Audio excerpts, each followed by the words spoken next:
Hi friends, welcome back to our channel. శ్రీ వీడియోలో మీకు చాలా మంది ఏసీస్ అయితే కొంటా ఉంటారు. బట్ ఏ స్టెబిలైజర్ తీసుకోవాలి, ఎలాంటి స్టెబిలైజర్ తీసుకోవాలి, ఏ ఇంట్లో వాళ్ళు ఏ స్టెబిలైజర్ తీసుకోవాలని చెప్పి క్లియర్ కట్ ఐడియా అయితే ఈ వీడియోలో మీకైతే ఇవ్వబోతున్నా. సో ఈ వీడియోలో మీకు ఒక 4-5 మీకు మంచి స్టెబిలైజర్స్ అయితే తీసుకురావడం అయితే జరిగింది. అవైతే మీకు సజెస్ట్ చేస్తే లింక్స్ అనేవి కింద డిస్క్రిప్షన్లో ఉంటాయి, ఒకసారి అయితే చెక్ చేసి తీసుకోండి. ఫస్ట్ థింగ్ వచ్చేసి ఎవరైతే స్టెబిలైజర్ పెట్టుకోవాలని ఆలోచిస్తారో, సో ప్రతి ఏసీ మీకు ఇన్వర్టర్ ఏసీ కానివ్వండి, నాన్ ఇన్వర్టర్ ఏసీ కానివ్వండి, ఎలాంటి ఏసీ అయినా స్టెబిలైజర్ అనేది మ్యాండేటరీ. ఎందుకంటే స్టెబిలైజర్ మనకు ఇన్బుల్ట్ స్టెబిలైజర్ అని చెప్పి ఏసీలో ఇచ్చినా కూడా సో ఎట్టి పరిస్థితుల్లో మనకు ఏ టైంలో ఏమవుతుందో ఎప్పుడూ చెప్పలేము. కాబట్టి ఖచ్చితంగా ఒక స్టెబిలైజర్ పెట్టుకోవడం చాలా మ్యాండేటరీ.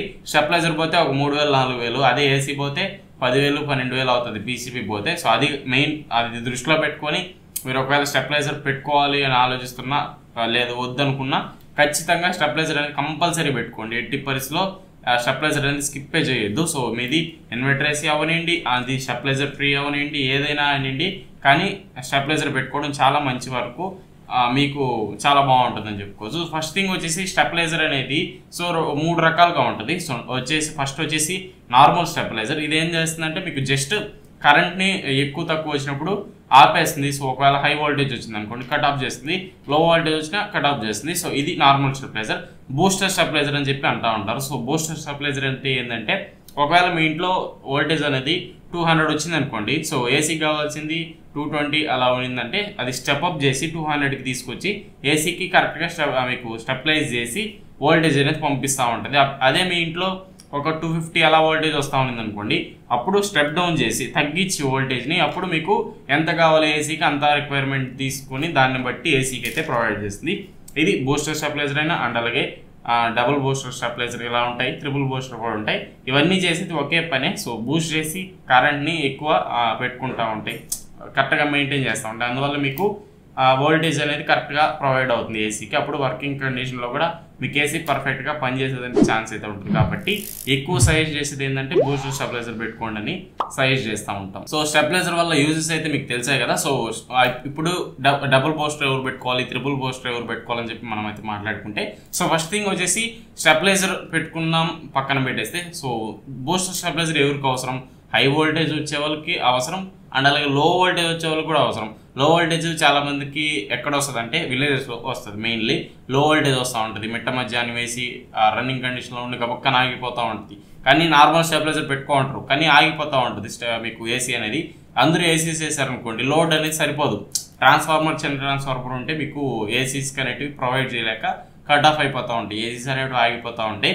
ఇలాంటి వాళ్ళు మీరు ట్రిపుల్ బూస్టర్ కానీ డబుల్ బూస్టర్ కానీ పెట్టుకుంటే మీ ఇంట్లోకి ఒక 190 అండ్ అలాగే 200 వోల్టేజ్ వచ్చినా కానీ స్టెప్అప్ చేసి మీ ఇంట్లోనే ఒక ట్రాన్స్ఫార్మర్ ఉంటున్నట్టు లేక, సో మీ ఇంట్లో ట్రాన్స్ఫార్మర్ పెట్టుకున్నట్టు అది స్టెప్అప్ చేసి దానికి కావాల్సిన వోల్టేజ్ అది అందించి ఏసీని మీకు కంటిన్యూస్గా రన్ చేసేదానికి ప్రయత్నం అయితే చేస్తుంది. ఈ వీడియోలో మీకు డబుల్ బూస్టర్స్ అయితే చెప్తున్నా, ఒక 4-5 అయితే చెప్తా.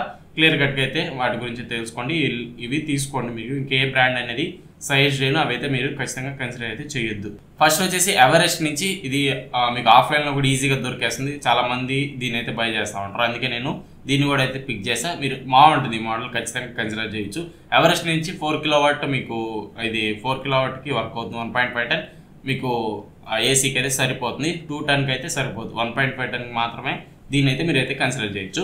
సో ఇది వచ్చేసి మీకు డిజిటల్ డిస్ప్లేతో వస్తుంది. అండ్ అలాగే మీకు ఇది చూసుకుంటే వోల్టేజ్ రేంజ్ వచ్చేసి 150 నుంచి దాదాపు 270 వోల్టేజ్ దాకా మీకైతే ఇది కవర్ అవుతుంది. సో ఏదైతే నేను చెప్పాను కదా ఇంతకుముందు, స్టెప్ అప్ కానీ స్టెప్ డౌన్ కానీ, సో ఇలా వచ్చినప్పుడు 130 నుంచి 170 రేంజ్ మధ్యలో వోల్టేజ్ కానీ ఉంటే అది కావాల్సింది స్టెప్ అప్ చేసుకుని, లేదా ఎక్కువ ఉంటే స్టెప్ డౌన్ చేసుకుని ఏసీకి అయితే ప్రొవైడ్ అయితే చేస్తారు. నెక్స్ట్ దీంట్లో కూడా మీకు హై వోల్టేజ్ లో వోల్టేజ్ ప్రొటెక్షన్స్ అయితే ఉంటాయి. నార్మల్గా మీ ప్రతి స్టెబిలైజర్లో ఉన్నట్టే పవర్ సర్జ్ స్టెబిలైజర్ మీకు పవర్ సర్జ్ ఏదైనా గబక్కని హై వోల్టేజ్ వచ్చినా కట్ ఆఫ్ అయిపోతుంది. అండ్ అలాగే గబక్కని మీకు వోల్టేజ్ డ్రాప్ అయినా కూడా మీకు ఆటోమేటిక్గా స్టెబిలైజర్ అనేది కట్ ఆఫ్ అయిపోతుంది, మీ ఏసీ దాకా పవర్ని అయితే పోనివ్వదు. సో ఇది మీకు మెయిన్ ఫీచర్స్ అయితే. నెక్స్ట్ అండ్ అలాగే దీంట్లో వారంటీ చూసుకుంటే 5 years వారంటీ అని చెప్పారు. సో 5 years దీనికి వారంటీ, సర్వీస్ వారంటీ ప్రొవైడ్ చేస్తారు.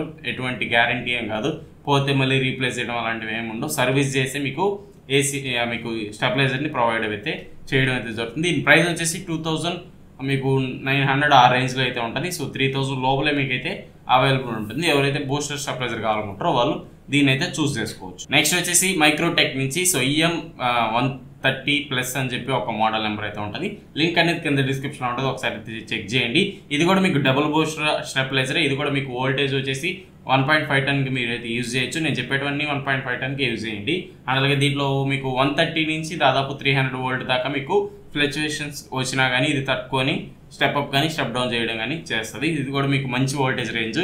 130 నుంచి 300 అంటే మీకు ఎటువంటి విలేజెస్లో కానివ్వండి, పెద్ద పెద్ద సిటీస్లో కానివ్వండి ఈజీగా సర్వైవ్ అయ్యే మీకు మంచి మైక్రోటెక్ నుంచి దానికంటే ఇది బెస్ట్ ఉంటుంది. దీన్ని కూడా కన్సిడర్ చేయండి. ఎక్కువ వోల్టేజ్ ఫ్లక్చుయేషన్స్ ఉంటే ఇది మీకు అక్కడ బెస్ట్ ఆప్షన్ అయితే అవుతుంది. సో దీంట్లో కూడా లో వోల్టేజ్ హై వోల్టేజ్ ప్రొడక్షన్ అయితే ఉంటుంది. 3 years వారంటీ అయితే ప్రొవైడ్ చేస్తున్నారు. 3,228 రూపీస్ నేను చూసిన ప్రైస్ అయితే ఉంది. సో 3,500 రూపీస్ లోపల మీకు అయితే ఈ ప్రోడక్ట్ అయితే రావచ్చు. లింక్ అయితే కింద డిస్క్రిప్షన్ ఉంటుంది, ఒకసారి చెక్ చేయండి. కార్డ్ ఆఫర్స్ ఉంటాయి. అండ్ అలాగే లో ప్రైస్లో ఎప్పుడైనా వచ్చినప్పుడు కూడా మీరు అయితే కన్సిడర్ చేయొచ్చు. ఖచ్చితంగా స్టెబిలైజర్ అయితే మ్యాండేటరీగా పెట్టుకోండి. మీ ప్రైస్కి తగ్గట్టు ప్రోడక్ట్స్ అయితే నేను చెప్పడం అయితే జరిగింది. దాదాపు 5,000 దాకా కూడా మీకు అయితే ఉన్నాయి. నెక్స్ట్ వచ్చేసి V-Guard నుంచి D4 అని చెప్పి మోడల్ నెంబర్ అయితే ఉంటుంది. ఇది కూడా మంచి స్టెబిలైజర్. అండ్ అలాగే 5,000 లోపల అయితే మీకు అయితే రావడం అయితే జరుగుతుంది. కొంచెం లిటిల్ బిట్ ప్రైస్ ఎక్కువ ఉంటుంది. క్వాలిటీ కూడా మీకు V-Guard నుంచి కాబట్టి చాలా మంచి క్వాలిటీ ఉంటుంది. అండ్ అలాగే రేటు కూడా ఇంచుమించు ఎక్కువే ఉంటుంది మిగతా వాటితో పోలిస్తే. సో దీంట్లో మెయిన్ ఫీచర్స్ చూసుకుంటే దీంట్లో డిజిటల్ డిస్ప్లే ఉంటుంది. అండ్ అలాగే విత్ కలర్ చేంజింగ్ అయితే ఉంటుంది. ఈ ఆప్షన్ ఏంటంటే మీకు ఒక కలర్ ఇప్పుడు 200 వోల్టేజ్ వచ్చింది అనుకోండి, ఒక కలర్ వెలుగుతుంది పింక్ కలర్ అని చెప్పి. వోల్టేజ్ హై వోల్టేజ్ వస్తే రెడ్ కలర్ వెలగడం, అండ్ అలాగే లో వోల్టేజ్ వస్తే ఇలా కలర్స్ చేంజ్ అవ్వడం వల్ల మీకు ఈజీగా యాక్సెస్ చేసుకోవచ్చు. హై వోల్టేజ్ వస్తుందా, లో వోల్టేజ్ వస్తుందా, అండ్ అలాగే నార్మల్ వోల్టేజ్ వస్తుందా. సో మామూలుగా డిస్ప్లేలో కూడా కనిపిస్తూ ఉంటుంది. బట్ కలర్ చేంజింగ్ ఇది ఒక డిజైన్ లాగా అయితే యాడ్ అయితే చేశారు దీంట్లో. నెక్స్ట్ అలాగే దీంట్లో టైం డిలే ఉంటుంది. అన్నింటిలో టైం డిలే అయితే మీకు అయితే చూడడానికి ఉంటుంది. ప్రతి స్టెబిలైజర్ నేను చెప్పిన వాటిలో అన్నింటిలో మీకు టైం డిలే అయితే ఉంటుంది. ఎటువంటి ఇబ్బంది లేదు మీకు. సో టైం డిలే చూసుకుంటే మీకు దాదాపు ఇది ఇంటెలిజెన్స్ టైం డిలే ఉంటుంది. మీకు ఏసీకి తగ్గట్టు మీది టైం డిలే తీసుకుని ఆన్ అయితే అవుతుంది. ఎటువంటి ప్రాబ్లం లేకుండా మీకైతే ఆన్ అయితే అవుతుంది. సో దీని వర్కింగ్ రేంజ్ చూసుకుంటే మీకు 130 to 280 మీకు వోల్టేజ్ రేంజ్ వరకు మీకు అయితే సపోర్ట్ చేస్తుంది. ఎటువంటి ప్రాబ్లం అయితే లేదు. ఇది కూడా 130 నుంచి 280 కాబట్టి 280 కంటే దాటదు మన వోల్టేజ్. అండ్ అలాగే 130 కంటే కూడా బిలో అయితే వచ్చేదానికి ఛాన్స్ అయితే ఉండదు కాబట్టి ఇది కూడా మీకు మంచి ప్రోడక్ట్ అవుతుంది. అండ్ అలాగే లో వోల్టేజ్ హై వోల్టేజ్ ప్రొటెక్షన్స్ ఉంటాయి. అండ్ అలాగే థర్మల్ ప్రొటెక్షన్ కూడా మీకు అయితే చూడడానికి అయితే ఉంటుంది. సడన్ సర్జెస్ ఏమన్నా ఉన్నా కూడా మీకు ఆటోమేటిక్గా ఇది కట్ ఆఫ్ అయితే అవడం జరుగుతుంది. ఒకవేళ మీకు ఏదైనా పోల్ పడిపోవడం అలాంటివన్నీ జరిగి సడన్ ఏదన్నా వోల్టేజ్ ఫేజ్ న్యూట్రల్ కలిసి సర్జ్ లాగా వస్తుంది. అలాంటి మీకు వోల్టేజ్ వచ్చినా కూడా మీకు అయితే ప్రొటెక్ట్ అయితే చేస్తుంది. 3 years వారంటీ ఇస్తున్నారు. 4,969 రూపీస్ అయితే ఉంది. సో దాదాపు 5,000 అని చెప్పి అనుకోవచ్చు. 5,000కి ఇది చాలా మంచి మోడల్ అని చెప్పుకోవచ్చు. ఒకవేళ మీకు బడ్జెట్ 5,000 పెట్టుకోగలం అనుకుంటే ఇక్కడ మంచి ఆప్షన్ అవుతుంది. చాలా ప్రొటెక్షన్స్ ఉంటాయి, క్వాలిటీ బాగుంటుంది, అన్ని బాగుంటాయి అనుకుంటే దీనికైతే కన్సిడర్ చేయొచ్చు. అండ్ అలాగే కొంచెం తక్కువ రేట్లో కావాలి, అంత అవసరం లేదనుకుంటే మీకు ఇక్కడ మైక్రోటెక్ చాలా మంచి ఆప్షన్. అది ఒకసారి కన్సిడర్ చేయండి. మీకు దానికంటే బాగుంటుంది. హై ప్రైస్లో కాకుండా లో ప్రైస్లో కూడా మీరైతే దాన్ని అయితే చూస్ అయితే చేసుకోవచ్చు. దానికి దీనికి దాదాపు మీకు 1,500 దాకా మీకు వేరియేషన్ అయితే ఉంటుంది, ప్రైస్ వేరియేషన్. అండ్ అలాగే ఇప్పుడు ఇంకో V-Guard చెప్పాను కదా, V-Guardలోనే మీకు వైఫై మోడల్ ఉంటుంది. సేమ్ స్పెసిఫికేషన్తో వైఫై ఉంటుంది. వైఫై ఏంటంటే మనకు స్మార్ట్ ఫోన్ ద్వారా ఆపరేట్ చేసుకోవచ్చు. వోల్టేజ్ ఎంత వస్తే ఆగిపోవాలి, ఎంత వస్తే ఆఫ్ అవ్వాలి, ఎలా మొత్తం మనకు ఫోన్లోనే చూపిస్తూ ఉంటుంది కాబట్టి మీరు ఈజీగా యాక్సెస్ చేసుకోవచ్చు. వైఫై మోడల్ అలెక్సా, గూగుల్ అసిస్టెంట్తో ఆపరేట్ అయితే చేయొచ్చు. సో ఏది మీకు స్టెబిలైజర్ని అంతా హోమ్ ఆటోమేషన్ చేసుకునే వాళ్ళకి ఇది బెస్ట్ ఆప్షన్. వైఫై మోడల్ తీసుకోవాలనుకుంటే దీని లింక్ కూడా కింద డిస్క్రిప్షన్లో ఉంటుంది, ఒకసారి అయితే చెక్ చేయండి. నెక్స్ట్ ఇంకొక మోడల్ ఉంది. సో ఇది వచ్చేసి మీకు ఓల్డ్ మోడల్ అని చెప్పుకోవచ్చు. సో కానీ ఇప్పటికి చాలా బాగుంటుంది బిల్డ్ క్వాలిటీ కానివ్వండి. ఇప్పుడు కూడా చాలా మంది అయితే యూజ్ చేస్తున్నారు. ఇది వచ్చేసి V-Guard నుంచి VM మీకు మోడల్ అయితే ఉంటుంది. సో డిస్ప్లే చేస్తున్నాం కదా, VMR మీకు 400 మోడల్ అయితే ఇది ఓల్డెస్ట్ స్టెబిలైజర్ ఇది కూడా. అండ్ అలాగే దీనికి కూడా డిజిటల్ మీకు డిస్ప్లే ఉంటుంది. అండ్ అలాగే వర్కింగ్ రేంజ్ చూసుకుంటే మీకు 130 to 300 వోల్టేజ్ రేంజ్ వరకు ఇదైతే సపోర్ట్ అయితే చేస్తుంది. ఇది కూడా మీకు 5,000 లోపే వస్తుంది. 4,800 ఆ ప్రైస్లో మీకు అయితే రావచ్చు. సో దీన్ని కూడా కన్సిడర్ చేయొచ్చు. ఇది ఓల్డే కానీ మంచి బాడీ కానివ్వండి, బిల్డ్ క్వాలిటీ కానివ్వండి, పర్ఫార్మెన్స్ కానివ్వండి చాలా బాగుంటుంది. దానికి ఆ రేట్ కంటే ఇప్పుడు న్యూగా లేటెస్ట్గా వచ్చిన దాన్ని కూడా మీరు అయితే కన్సిడర్ చేయొచ్చు. రెండిట్లో ఏదైనా తీసుకోవచ్చు. ఆ ప్రైస్లో చూసుకుంటే మీకు తక్కువ ప్రైస్లో కావాలంటే ఫస్ట్ లో ప్రైస్లో ఎవరెస్ట్ ఉంటుంది. అండ్ అలాగే మీడియం సెగ్మెంట్లో మీకు మైక్రోటెక్ మంచి ఆప్షన్. మీకు వోల్టేజ్ రేంజ్ కూడా చాలా బాగుంటుంది కాబట్టి దాన్ని కూడా అయితే కన్సిడర్ అయితే చేయొచ్చు. ఇది ఫ్రెండ్స్ ఓవరాల్ వీడియో అయితే నెక్స్ట్ అయితే ఖచ్చితంగా లైక్ చేసి మన ఛానల్ని సబ్స్క్రైబ్ చేసి సపోర్ట్ చేస్తామండి. ఇంకో వీడియోలో మళ్ళీ వస్తున్నా. Bye bye.